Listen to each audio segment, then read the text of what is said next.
Seigneur de nous parler. Je sais que Dieu a une parole à chaque fois qu'on va dans sa présence. Ça peut être un moment de prière, un instant de la pensée. Et Dieu nous parle. Pas nécessaire de se mettre à genoux ou de rentrer dans un lieu bien précis pour que Dieu nous parle. Mais ce serait le comble, n'est-ce pas, que dans sa maison, Dieu ne nous parle pas.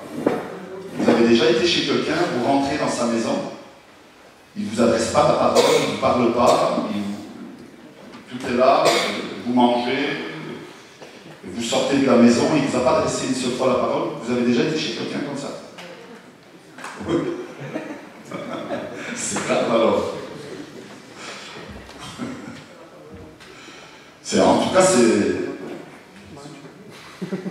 c'est choquant, n'est-ce pas? Je ne sais pas pour vous, moi ça me choquerait. Je ne sais pas si j'y retournerai une deuxième fois. En tout cas, j'y penserai à 2 fois avant d'y retourner une deuxième fois. Donc ce serait le comble qu'aujourd'hui Dieu ne nous parle pas.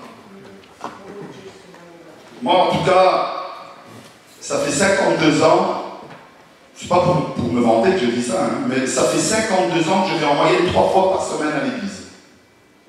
Je suis né dans une famille évangélique, où mes parents étaient déjà engagés dans l'église, et donc j'ai vécu toute ma vie comme ça, et je ne me rappelle pas une seule fois, mais vraiment pas une seule fois, même quand j'étais dans ma période de rébellion, ou dans ma période où le but principal pour moi d'aller à l'église était celle de rencontrer mes amis et avec eux essayer s'il y avait moyen d'embêter quelques frères et sœurs.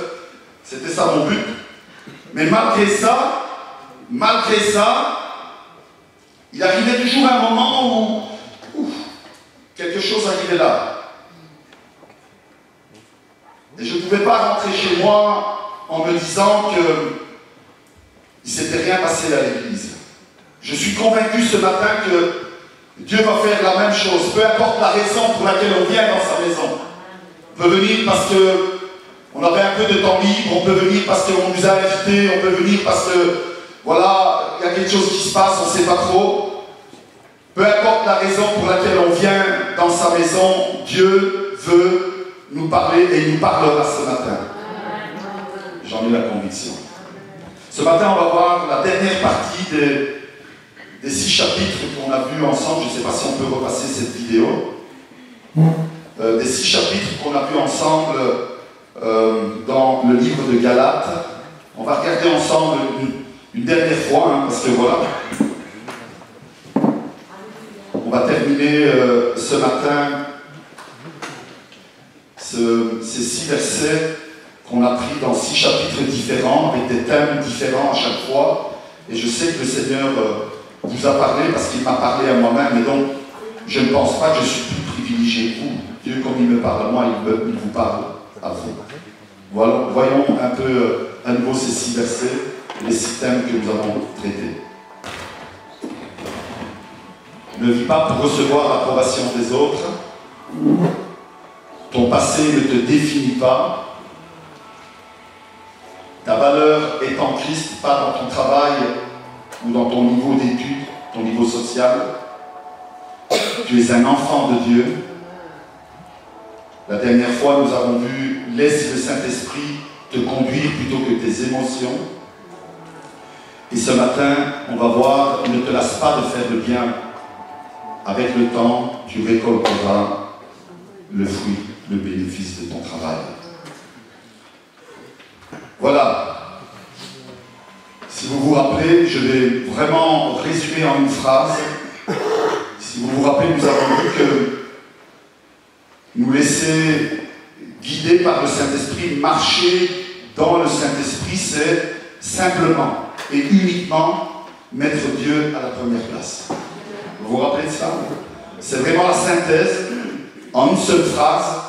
Si vous voulez comprendre ce que cela signifie, se laisser guider par l'Esprit Saint, marcher avec l'Esprit Saint, eh bien, c'est simplement mettre Christ, mettre la volonté de Dieu avant la nôtre.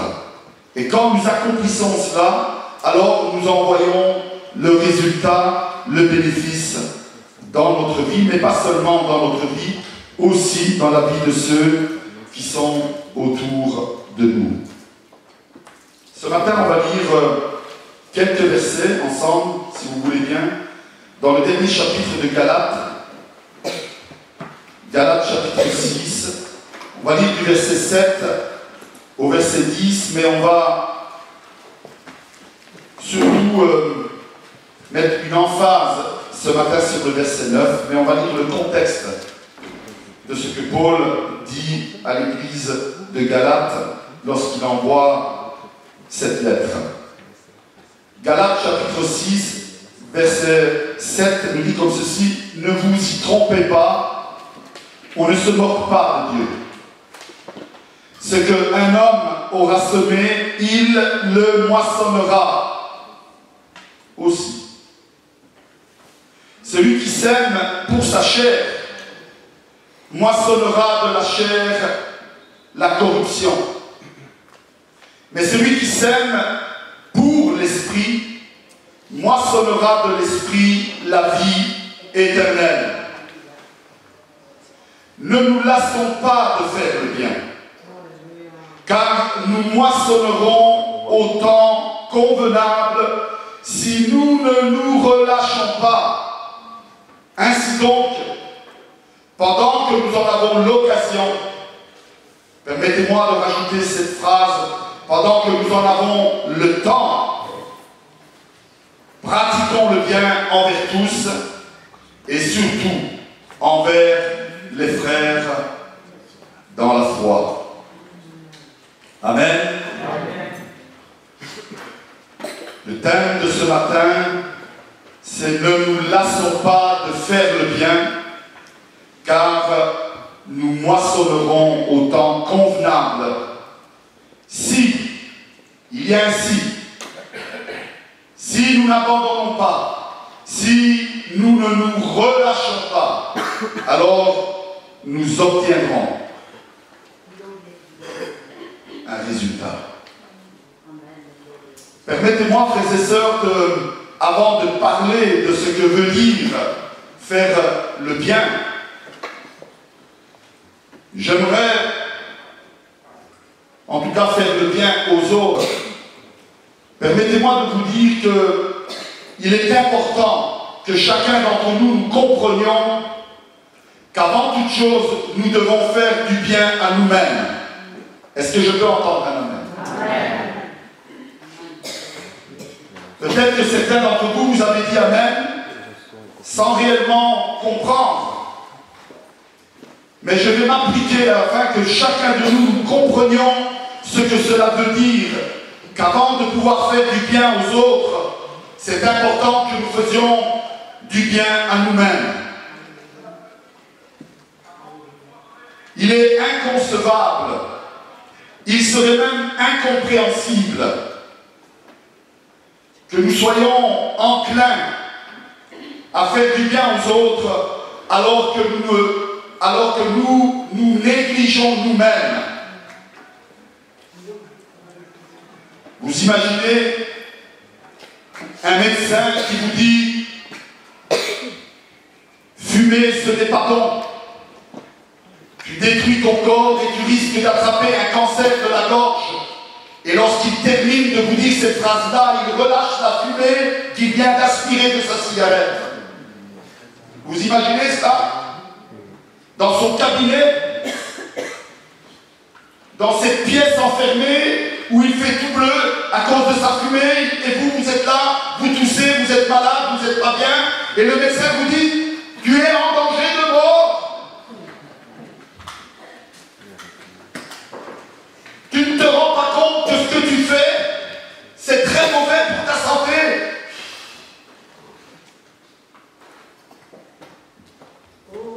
Je pense que vous, comme moi, vous sortiriez de cet endroit, vous direz ce gars, il y a un problème. Il n'est pas net. Ou en tout cas, il n'est pas crédible. Vous êtes d'accord avec moi? Est-ce que vous êtes d'accord avec moi? C'est important de comprendre ces choses. Si je parle de cela, c'est parce que j'essaie d'introduire qui est très important pour notre vie. Mais pas uniquement pour nous, et nous le verrons ce matin.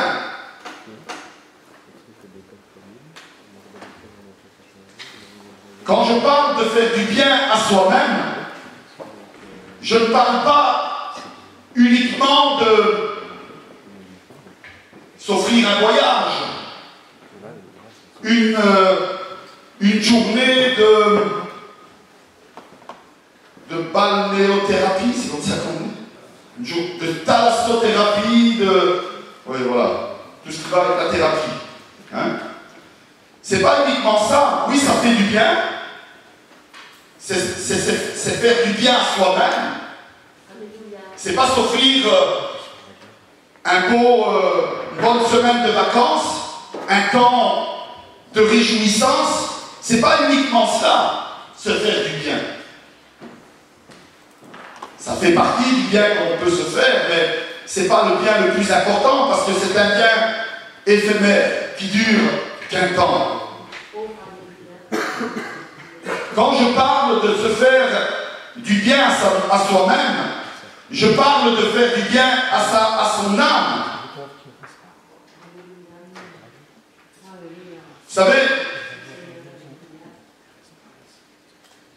avec les années de conversion, mais surtout de ministère que Dieu me donne grâce de vivre, je me rends compte, et je crois que vous-même aussi, vous pourrez accepter ce que je vais dire maintenant. Je me rends compte que beaucoup de personnes, même s'ils viennent dans la maison de Dieu, même s'ils sont nés dans une famille chrétienne, et moi je me dis par expérience personnelle, il y a un temps, il y a un moment où parfois nous sommes dans la maison de Dieu, mais nous n'avons pas cette âme qui est en paix. Nous n'avons pas ce cœur qui est en communion avec Dieu, nous n'avons pas cette tranquillité de l'esprit. Vous savez, les personnes autour de nous disent il n'est pas bien dans son assiette. Ils ne comprennent pas qu'ils parlent de leur âme quand ils disent cela. Ils donnent le sentiment qu'il y a quelque chose qui ne va pas. Et malheureusement, je me rends compte que je réalise que parfois on peut venir pendant des années dans la maison de Dieu et ne pas être bien dans son assiette, ne pas être bien dans son âme, ne pas être bien dans son esprit. Il y a quelque chose qui ne va pas là. On ne ressent pas cette paix intérieure, cette sérénité intérieure. Tout nous fait peur, tout nous inquiète. Les problèmes, les difficultés, nos enfants, nos parents, notre santé, notre épouse, notre mari, notre situation familiale, notre situation pécuniaire, notre travail, tout devient un sujet d'inquiétude et tout cela part de cette paix qu'il n'y a pas dans le cœur. Tout vient de là. Tout commence là. Alors, il est important, frères et sœurs, qu'avant que nous ne nous lassions pas de faire du bien aux autres, nous ne devons pas nous lasser de faire du bien à nous-mêmes. Et comment puis-je faire du bien à mon âme, à ma propre vie, à ma propre personne? Oui, peut-être en offrant des moments de détente, de repos, de vacances, des biens qui m'aident dans ma vie de tous les jours. Gloire à Dieu, si je peux le faire. Vous savez, on peut se payer une journée à 1000 € dans un centre de thalassothérapie, mais on peut aussi bien se reposer une journée sur la pelouse de son jardin. Vous savez, ça ne coûte pas 1 €. Hein.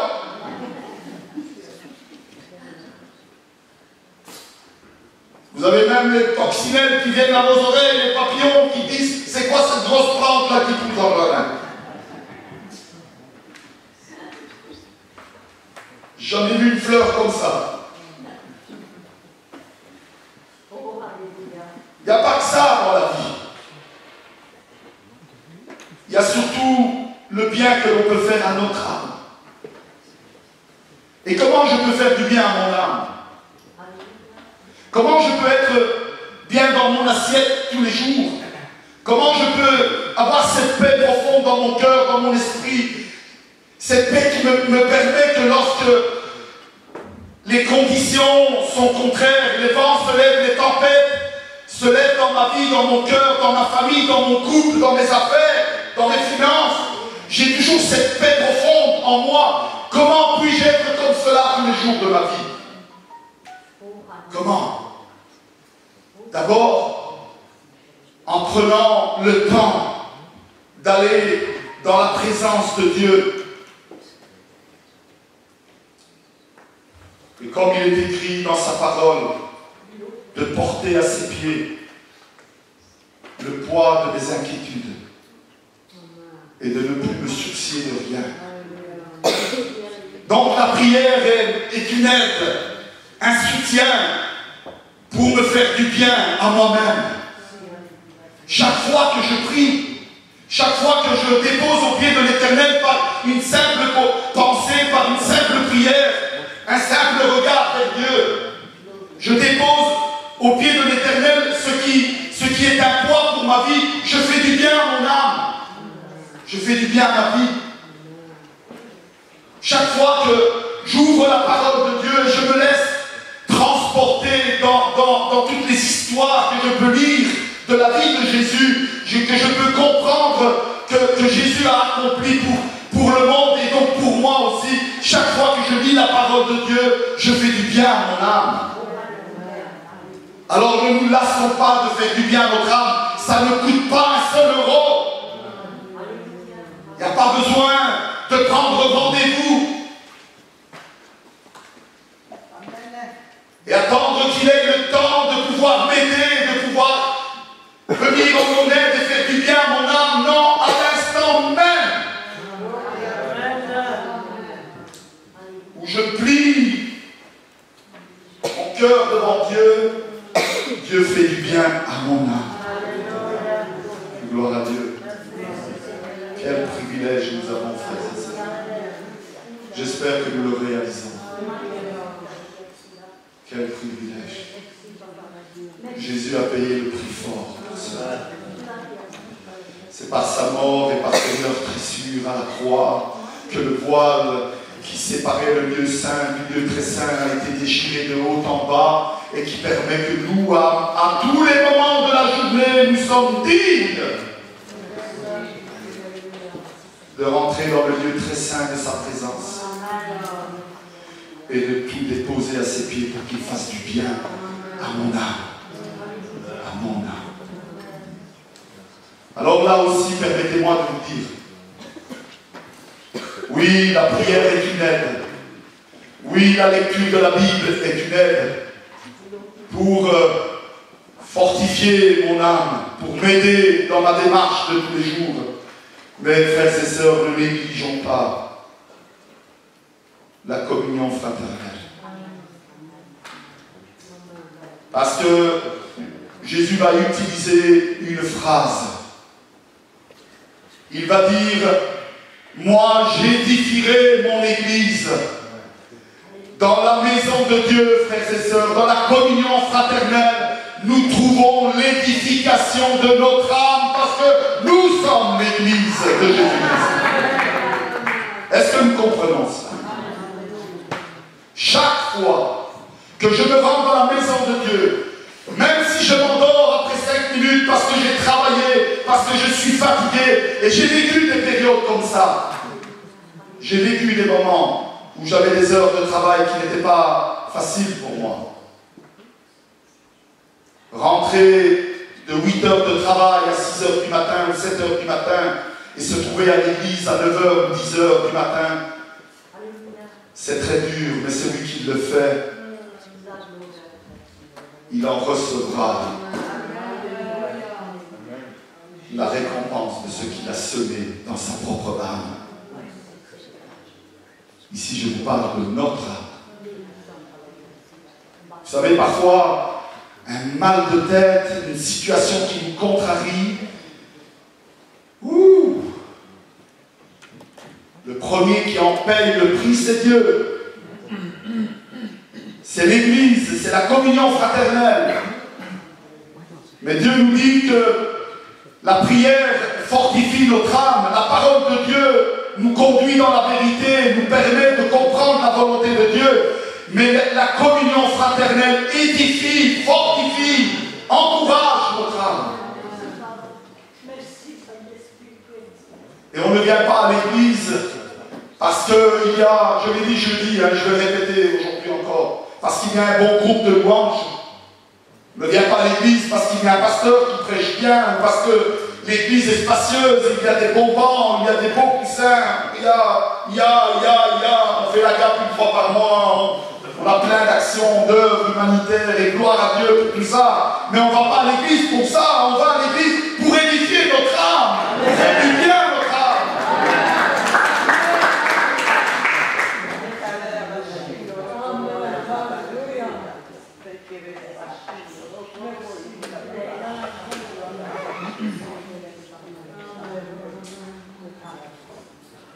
Faire du bien à soi-même, frères et sœurs, c'est continuellement se soucier de son âme.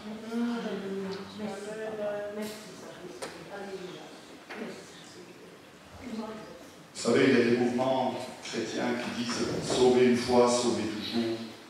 Moi, je crois à la miséricorde de Dieu. Je le crois. Mais je crois aussi que seulement celui qui aura persévéré jusqu'à la fin sera sauvé. Et c'est les paroles de Jésus-Christ lui-même. Les dernières paroles que Jésus va dire avant de monter au ciel. Alors ne nous lassons pas. Permettez-moi de changer un peu ce verset. Ne nous lassons pas de faire le bien à notre âme, car nous moissonnerons au temps convenable si nous ne nous relâchons pas.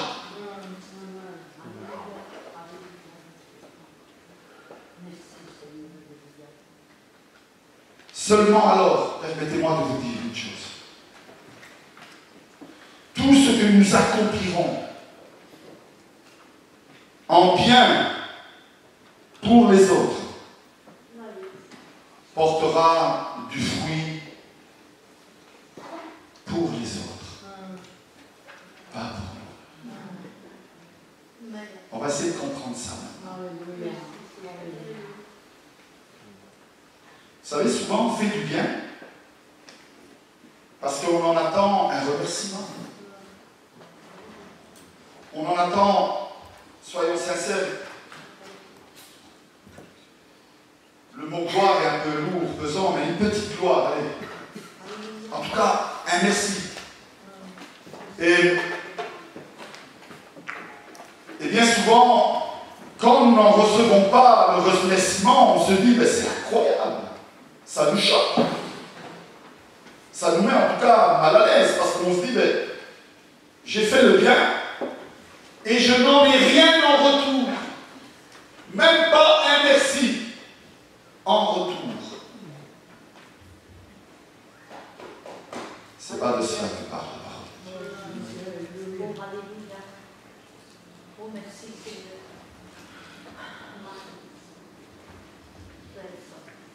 Écoutez bien ce que va nous dire l'apôtre Paul. C'est incroyable. C'est Paul qui en parle près de 30 ans après la mort de Jésus.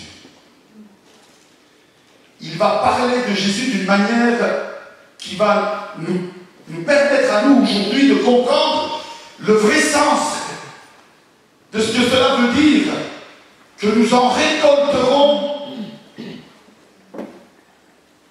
ou nous moissonnerons au temps convenable si nous faisons le bien, si nous ne nous lassons pas, si nous ne nous relâchons pas. Nous allons comprendre grâce à ce verset le vrai sens de ce passage. Paul va dire dans les Actes des Apôtres, au chapitre 10, verset 38, il va rappeler aux personnes auxquelles il est en train de s'adresser, il va dire, vous savez comment Dieu, le Père, a oint du Saint-Esprit et de force Jésus de Nazareth. Vous le savez, il parle à des témoins oculaires. Vous le savez, vous l'avez vu de vos yeux, vous l'avez entendu de vos oreilles, et probablement certains d'entre vous qui êtes encore en vie aujourd'hui, vous pouvez témoigner que vous avez Vous avez vu, vous avez entendu comment Dieu a oint du Saint-Esprit et de force Jésus-Christ de Nazareth. Et que faisait Jésus-Christ de Nazareth? Il allait de lieu en lieu faisant du bien. Quelle a été sa récompense? La croix. Ça n'a pas été... oui, il y a eu un petit moment de gloire. Quand il est rentré à Jérusalem, Hosanna, Hosanna, au roi des rois. Et les mêmes qui criaient Hosanna, Hosanna, au roi des rois, ont crié crucifiez-le, crucifiez-le et libérez Barabbas.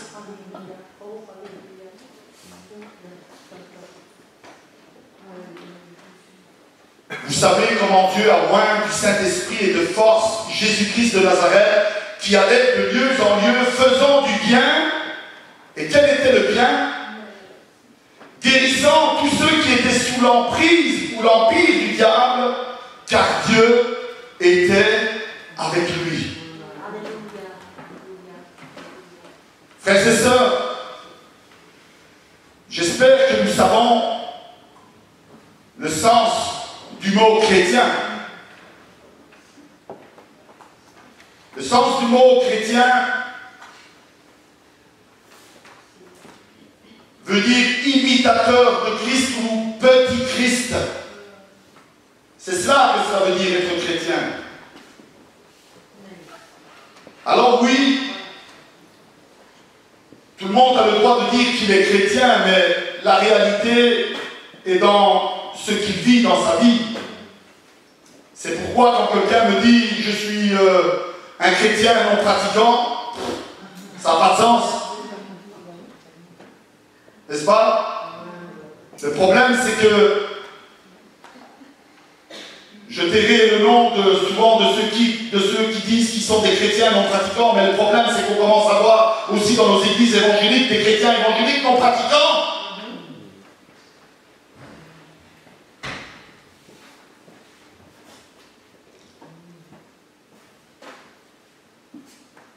Nous sommes appelés chrétiens parce que nous désirons être appelés chrétiens.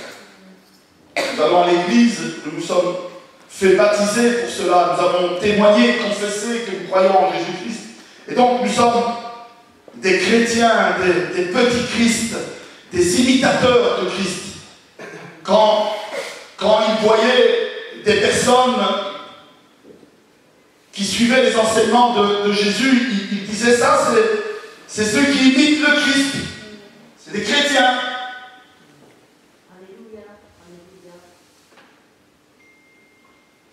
Alors, frères et sœurs, nous qui sommes chrétiens, nous devons être des imitateurs de Christ.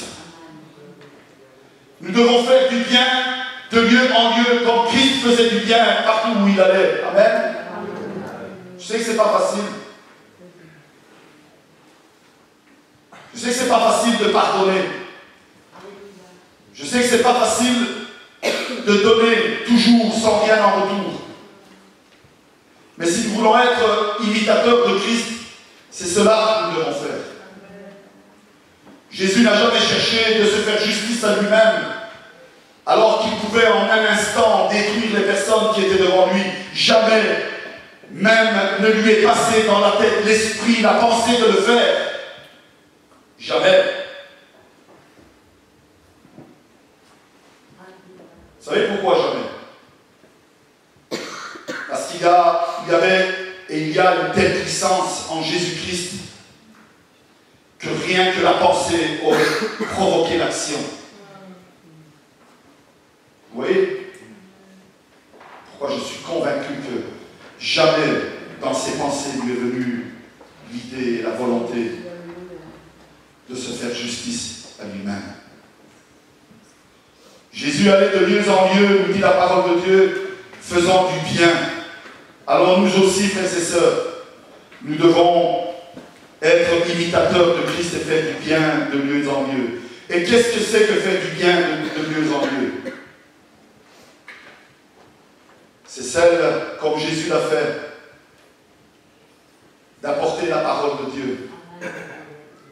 Cette grâce infinie que nous avons. D'abord, parler de l'amour de Dieu. Jésus est venu sur terre pour faire connaître le Père, l'amour du Père, il va le dire.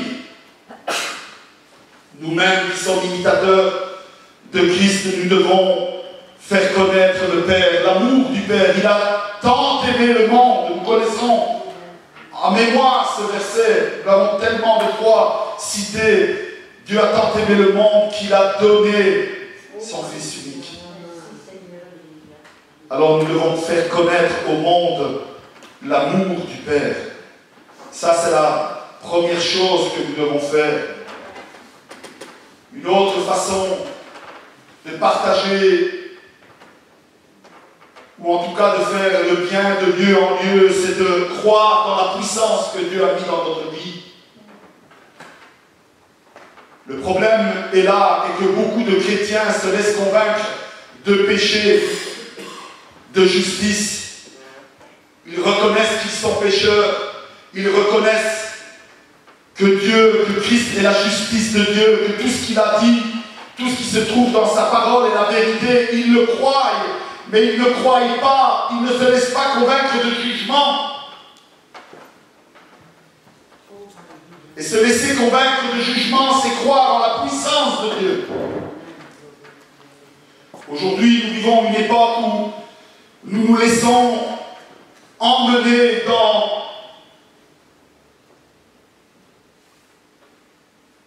le manque de foi que beaucoup de chrétiens ont malheureusement. Il n'y a plus ces prières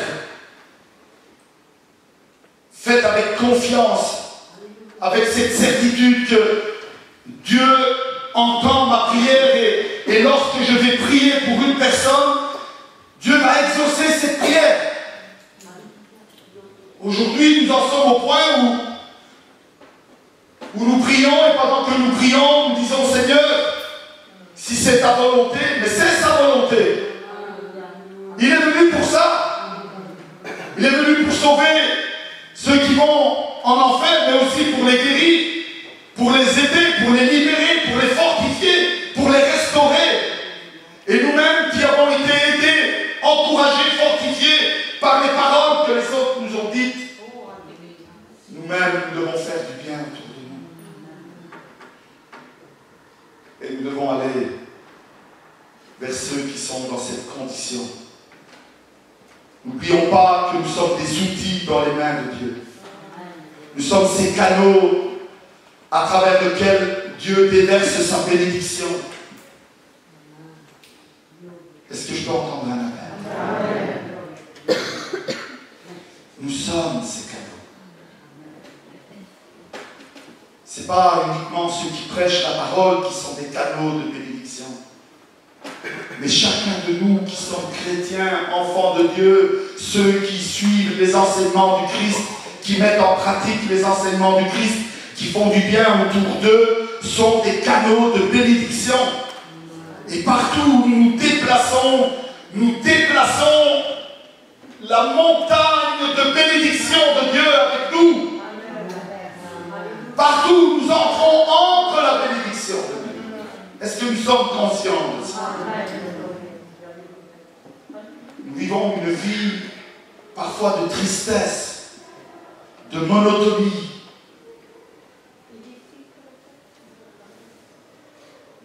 Boulot, église, dodo. Boulot, église, dodo. Et les autres? Dieu nous appelle à bien plus que cela. Il nous appelle à ne pas nous lasser de faire le bien. Et si nous ne nous relâchons pas, nous verrons le fruit au temps convenable.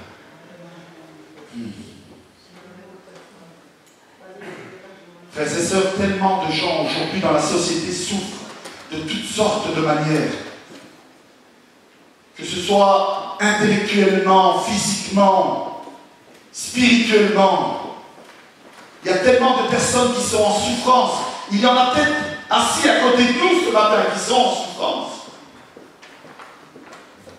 Nous devons être ces canaux de bénédiction. Nous ne devons pas nous limiter à une chose ou une autre, mais soyons ces éléments que Dieu va utiliser pour sa gloire, que Dieu va permettre de faire du bien. Et vous savez, quand nous venons chez les gens au nom de Dieu, même quand nous donnons un vêtement usé, vous savez, donnons-le pas en disant, regarde, j'ai un beau vêtement que je ne mets plus, si tu veux, tu peux l'avoir.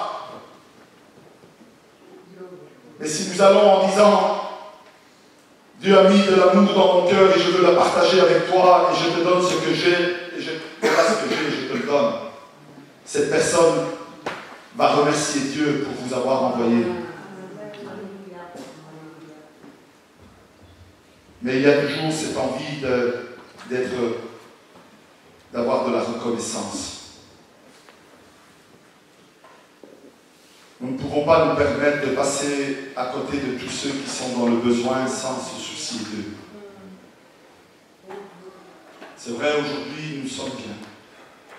Je l'espère en tout cas. Nous allons à l'église, nous avons la paix de Dieu, nous nous sentons pardonnés, approuvés de Dieu, nous sommes heureux. Mais il y a beaucoup de personnes autour de nous qui souffrent parce qu'ils ne connaissent pas Dieu. Ils ne connaissent pas l'amour de Dieu. Beaucoup de personnes meurent chaque jour. Et combien de milliers de personnes dans le monde meurent tous les jours sans avoir entendu une seule fois une personne leur parler de Dieu. Nous ne pouvons pas passer à côté de ceux qui sont dans le besoin sans leur donner la bonne nouvelle. Cette bonne nouvelle qui un jour va œuvrer dans ce cœur, qui à un moment donné va porter son fruit. Nous moissonnerons au temps convenable. Ce n'est pas la personne qui viendra nous dire merci si elle le fait, gloire à Dieu, et merci Seigneur pour l'encouragement. Nous ne devons jamais refuser un encouragement. Jamais. Sinon Dieu ne nous en donnera plus.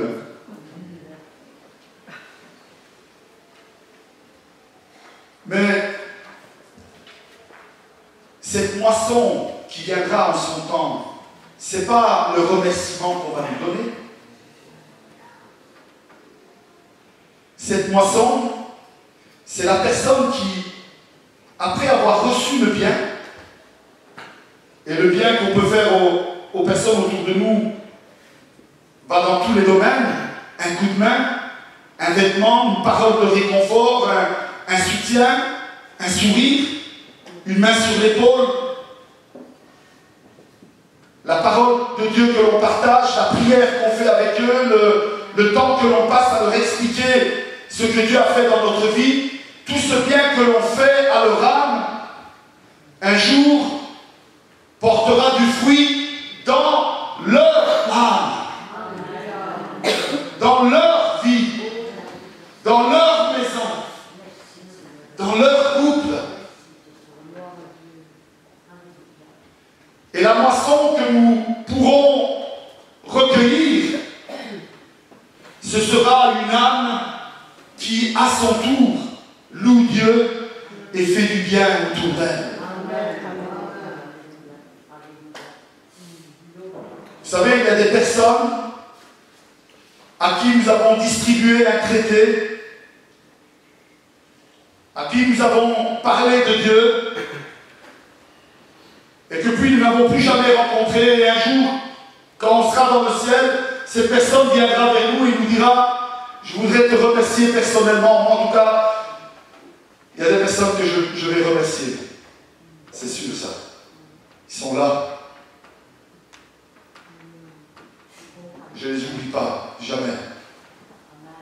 Pour tout ce qu'ils m'ont apporté dans ma vie. quand je serai dans le ciel, j'irai les voir. Et je leur dirai merci parce que le bien que tu as semé dans mon âme a porté son fruit.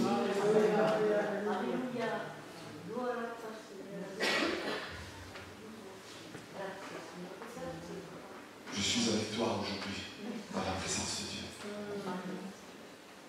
Chacun de nous, frères et sœurs, nous devons prendre au sérieux le bien que Dieu nous demande de faire. Si nous ne nous lassons pas de faire le bien, si nous ne nous relâchons pas, si nous n'abandonnons pas, alors nous verrons le fruit. Nous verrons le fruit de nos propres yeux. Je vais terminer avec cette dernière partie du verset, lorsqu'il dit « Si nous ne nous relâchons pas ». Pourquoi va-t-il dire ça? D'abord, frères et sœurs, rappelons-nous la première chose que nous avons vue ensemble, qui est celle de ne pas abandonner, ne pas nous décourager de nous faire du bien à nous-mêmes, c'est-à-dire de lire la Bible, de prier, d'aller dans la maison de Dieu, de prier avec nos frères et sœurs, de rechercher la puissance de Dieu dans notre vie. Pourquoi? Parce que ça a fait du bien à nous-mêmes, mais après, grâce à toutes ces choses que nous recevons de Dieu, nous pouvons nous aussi, avec cette parole d'encouragement que nous avons lue dans la Bible, encourager quelqu'un et donc faire du bien autour de nous. Mais écoutez, cette dernière partie du message, encore quelques minutes et puis nous conclurons dans la prière. Dans le passage que nous avons lu, Paul nous invite à ne pas nous lasser, à ne pas relâcher, à ne pas abandonner. Pourquoi dit-il cela? La Bible nous dit que dans les derniers temps, les derniers jours, il y aura des temps difficiles. Car les hommes seront égoïstes, amis de l'argent, fanfarons, hautains, blasphémateurs, rebelles à leurs parents, ingrats, irreligieux, traîtres, emportés, enflés d'orgueil, aimant le plaisir plus que Dieu, ayant l'apparence de la piété, mais ayant renié ce qui en fait la force, c'est-à-dire tout le contraire du bien. Ces personnes, chaque fois que nous ferons le bien, auront à cœur de nous décourager, parce qu'ils sont égoïstes, ils sont fanfarons, hautains, blasphémateurs, ingrats, rebelles. Ils sont irreligieux, traîtres, emportés. Ils ne veulent rien entendre de Dieu. Et ces personnes voudront nous décourager. Vous savez, quand vous allez leur donner un traité, certains vont nous taper au visage. Certains vont le jeter à terre, ils vont l'écraser avec leurs pieds ou ils vont cracher dessus. Certains à qui vous leur parlez de Dieu, ils vont vous dire avec énervement, allez, allez, arrête avec tout ça, parce que ça m'énerve, moi, ces choses-là. Hein.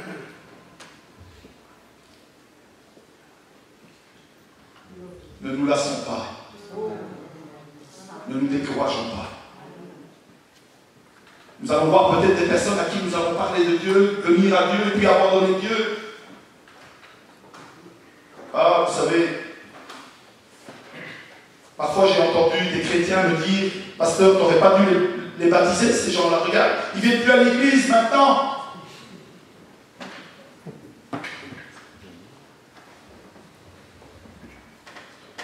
Peut-être que tu vas trop vite à baptiser les gens.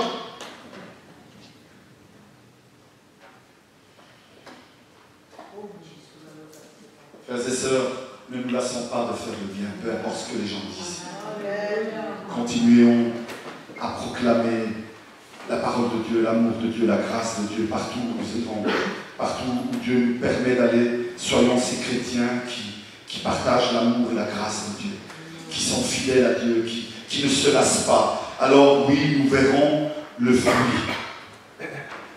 Nous verrons les âmes accepter Dieu, nous verrons les personnes venir à Dieu.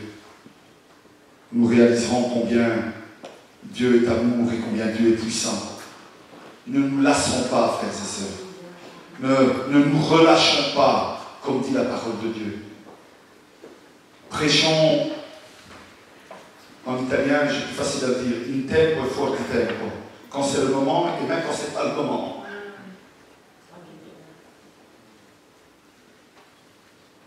Il y a différentes manières de prêcher. Hein. Il ne faut pas sonner les gens, vous savez. C'est pas de dire, si tu n'acceptes pas Jésus, tu vas en enfer. Hein. Tu vas avec tous tes souliers en enfer. Hein. Alors le gars dit, oh là, alors je vais laisser mes bons souliers à la maison.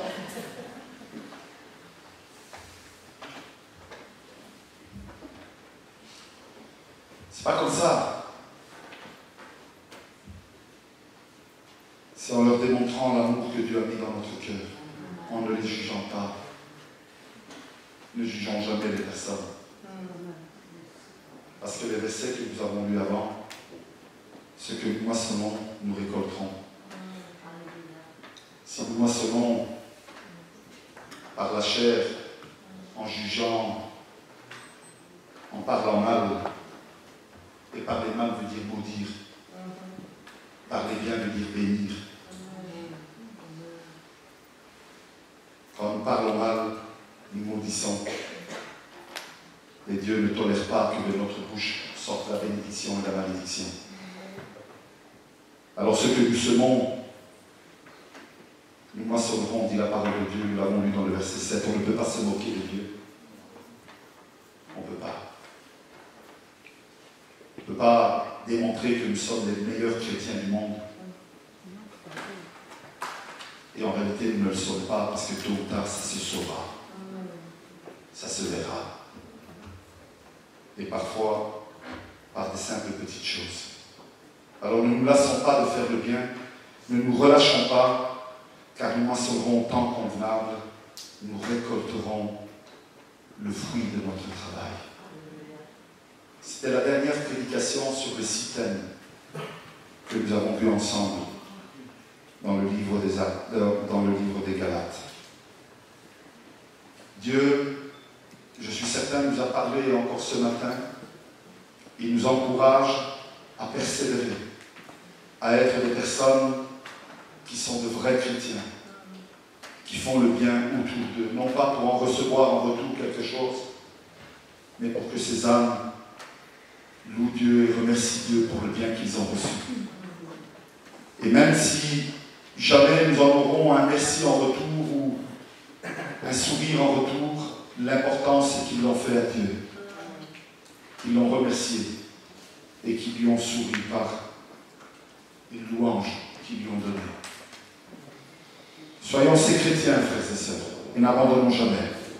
Amen. Amen.